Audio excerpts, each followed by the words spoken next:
What if I stabbed my partner? What if I hurt my child? What if I pushed that person off of the platform? If horrifying, violent thoughts keep popping up in your head like this, you're not alone. And you might not be in as much danger as you think. These are classic symptoms of harm OCD. And there's a clear path forward. Most advice about dealing with violent, intrusive thoughts completely misses the mark. Analyzing why you have them, trying to push them away. These approaches might actually make these thoughts stronger and more frequent. Instead, I'm going to show you how to break free using techniques that research has proved actually works. And if you don't have violent, intrusive thoughts, no worries. This video actually is for you too. This works for any intrusive thought. Here's something that might surprise you. The violent thoughts that scare you are actually the things that you most likely would not do and you care about deeply. You better not use that for reassurance, man. When you have a random thought about harming someone you love, it horrifies you. That's because protecting them matters deeply to you. Your brain has an alarm system. It's working overtime, like a smoke detector going off from just a little bit of steam when there's no actual fire. The biggest trap is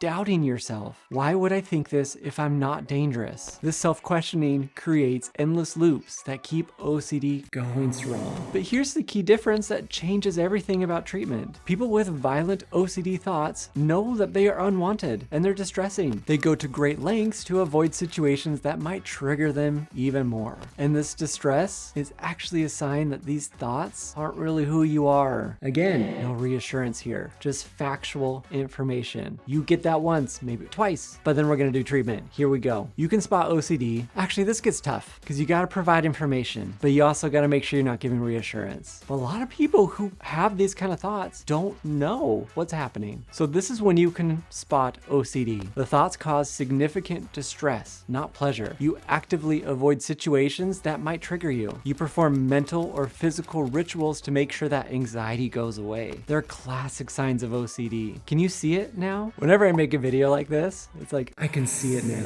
Somebody pulls up this video. Can you believe this guy? Promoting violence. Wow, he's just making people hide behind their OCD when they really want to harm others. What? Nice. Do your research on OCD, buddy. This is what people say when they truly don't understand OCD. They come up with their own ideas and they just must think it's true and right and correct, which is why a lot of people are scared when they have this specific subtype of OCD, because the world says you're dangerous, but they don't understand OCD. Here's what most people don't realize. Traditional talk therapy can actually make these thoughts worse. Spending hours analyzing, this is why you have it. Oh, your dad did this. Oh, it was when you're 15 and you got pushed to this. And no, it doesn't work that way. Just because we understand maybe what kind of sparked some OCD symptoms doesn't fix anything. Because once you know it, now what? Oh, cool, I'm still having the thoughts. What do I do about it? I don't know. But this is where we use exposure and response prevention. This approach directly breaks the cycle that keeps OCD going. The first step is creating your personal fear ladder, or some people call it a hierarchy. You start with situations that cause some mild anxiety before working up to some challenging ones. For example, if you're afraid of knives, you might start looking at a picture of a butter knife, then a real knife, then you're holding a butter knife, then you're holding a real knife, then you're preparing food, then you're sitting by people with your knife. Maybe it's not about knives, maybe it's about all these other things that could happen, pushing someone, whatever. We create a hierarchy based off of this. You might write down all the things that trigger you, and we're gonna deliberately face them. But here's the thing, we're not doing anything that's actually dangerous, or anything that breaks your morals, or your values, or the law, but you might feel like something could happen. That's actually kind of the point, because it teaches your brain something different about the fear. Maybe I'm not as dangerous as I think I am, and that the compulsions I'm doing don't actually help. If you're looking for a structured way to work through these thoughts, and I've got this treatment step by step in my Master Your OCD course. I'll link that down below, but man, this thing's worth it. It's good. Sometimes medication can help with this process. It lowers the volume on these intrusive thoughts, and research shows that combining medication with ERP often works better than one or the other alone. Mindfulness techniques are also powerful, but it's not a, I'm just gonna do mindfulness and I'm good. It's a, I'm actually gonna learn how to sit with a thought and not fix it, not make sense of it. So let's get practical on how we can actually use this ERP. Instead of just saying, hey man, face your fear. Well, what does that mean? Obviously I've got it in my course, but I wanna share some of it with you here. Step 1, write down all the situations that trigger these thoughts. Maybe it's watching something. Maybe it's sitting by your kid. Maybe it's using a knife. Maybe it's just a random thought that keeps coming back to your head. And we're gonna rank them from, if I had to engage with this would be really hard. This one would not be as hard, but it would be hard, it wouldn't be that hard. From 0 to 10, how difficult would it be? Step number 2, start with exposure exercises that begin with the item that causes moderate anxiety. We're gonna do one task over and over and over and over and over and over. So maybe I have a butter knife and I'm walking around the house like this. Da, da, da, da, da, da, da. And if my brain says, what if you did something? What if you stabbed someone? What if you blah, blah, blah, blah, blah? Guess what I'm gonna say? Do you see any words on the screen somewhere? Maybe I will. I don't know. What I'm not saying is like, I'm a good person. I would never do that. No way, Jose, I would not do that. Because what it does is like, but you're thinking it, but you're feeling it. You even have the sensations. You're probably gonna do it. That reassurance doesn't work. So we're saying maybe not. Or this one's a tough one. Sometimes we just kind of agree with a threat. Yeah, I guess I could. Totally. What if you hurt someone? Yeah, I guess I could. What if I lose control? Yeah, I guess I could. But you're not doing anything to protect. You're not like, I'm gonna hold it down here to make sure I don't do anything. I'm gonna put it in my pocket. I'm gonna go like this. No, we're like, na na na na na. Like, we want to make it sometimes so ridiculous that the brain's like, what in the world are you doing? You're supposed to be scared. Why are you not scared? We do that until the person is bored of it. So the anxiety and distress go up and then they go down. And then they go up and then they go down. Maybe it takes a few minutes. Maybe it takes 10 minutes. We're not doing the compulsion. We're using responses and we're facing this fear. Then we might get to something else. I could grab a real knife and hold it next to somebody. I could do that. Am I breaking my morals? Am I breaking my values? Am I breaking the law? No. What if I lose control? I might. Maybe.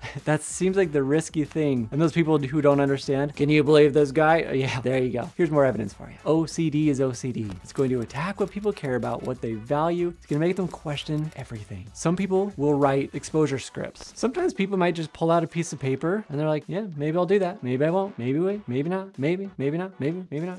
And they're writing it over and over and over and over while they're looking at a picture of a knife, or, if they're watching a video on YouTube of someone who accidentally does something that is not really something you would want to do. We're watching it over and over and we're like, I guess I could do that. I don't know. Maybe. And yes, it's going to cause more anxiety, but it gets better. That's the important part. It's going to get better. Here's the thing. We see all OCD themes as the same. Doesn't mean that what you're going through doesn't matter, but it means if I'm having violent thoughts, if I'm having harm thoughts, cool. If I'm having religious thoughts, cool. It's a thought. And it's not going to mean what we think it means. We can't act like it means something because then it shows that that means something, even though it doesn't. We're lying to it. So let's lie back to the brain and say, yeah, man, totally cool. I guess I could do this thing. Awesome. We better not grab that knife. Well, then cool, I better grab it. You better not sit next to your kid. What if you did something? Well, then I better sit next to my kid. That is the hard part about this treatment, but we do it for now so you can get better later. We can't do the compulsions with it. We can't seek reassurance. Do you think I would really do this? Am I dangerous? I'm gonna go on all these forums and I'm gonna write all these things and see what responses I get. When we're mentally reviewing, we can't do compulsions either. If I'm replaying a situation where I accidentally tripped my child while they ran next to me and I'm like, great, I want to harm people. Then I'm like, I guess, cool, awesome. Yep, I probably wanted to put my foot out and trip them. Yeah, I guess so. Awesome. Maybe it'll happen again. I'm using phrases that my brain is saying, that's ridiculous, bro.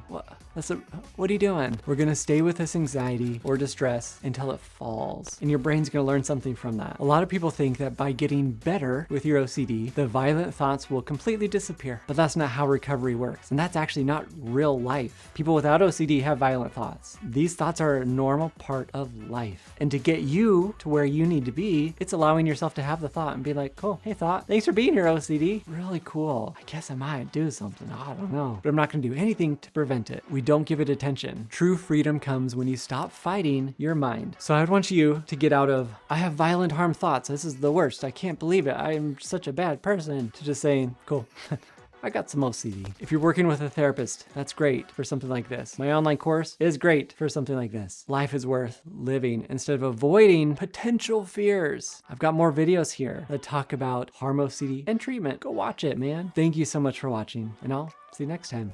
They go to great lengths to avoid this situation. Wow. Can you... So let's like